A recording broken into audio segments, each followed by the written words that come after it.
আসলে আমি মানে কারোর মতো হতে চাই না, আমি নাহিদ রানা হতে চাই বাংলাদেশের।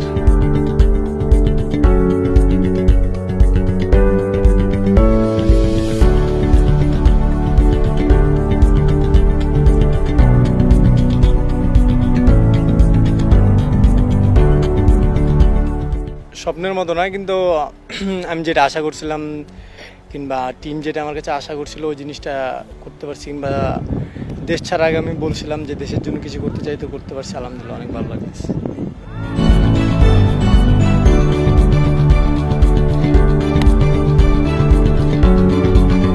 এটা কখনো ফিল করি না যে 152 করতে হবে কি যাচ্ছে তার জোর করতে হবে। একটা জিনিসই সবসময় মাথায় নিয়ে বোলিং করছি যে আমার টিম আমাকে যে প্ল্যানে বোলিং দিয়েছে ওই প্ল্যানে করছি, কিংবা আমার নিজে যে প্ল্যান ছিল ওই প্ল্যান অনুযায়ী বোলিং করছি।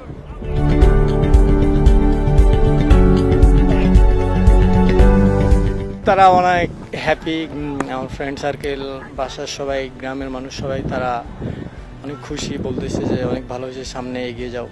সত্যি কথা বলতে আমি সেভাবে কাউকে ফলো করা হয় না, তবে আমার বাংলাদেশের সব পেস বোলার ভালো লাগে, কারণ তাদের টিভিতে খেলা দেখে বড় হয়েছি। সেরকম মানে কেউ একজন, আমি বললাম তো বাংলাদেশের সবারই ভালো লাগে, ওদের সবার খেলা দেখে আমি বাংলাদেশের যারা আমার সিনিয়র, সবাই তো আমার সিনিয়র, তাদের খেলা দেখে টিভিতে এই ধরনের ছোটো থেকে বড় হয়েছি, তো তাদের সবার বোলিংই ভালো লাগে আমার।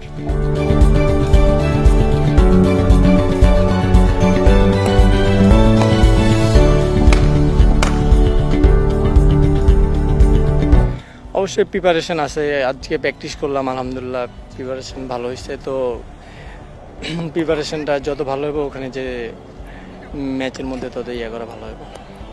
অবশ্যই ভারত ভালো টিম, তো ক্রিকেট হচ্ছে যে ক্রিকেটটা দুই টিমের মধ্যে যে ভালো ক্রিকেট খেলবে সেই ম্যাচ জিতবে, সো তখন দেখা যাবে ম্যাচের মধ্যে।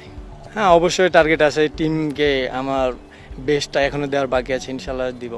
বেস্ট জিনিস এটা তো বলে করা যায় না, এটা ধরেন রিদমের উপরে নির্ভর করে, কখন দেখবো হয়ে গেছে।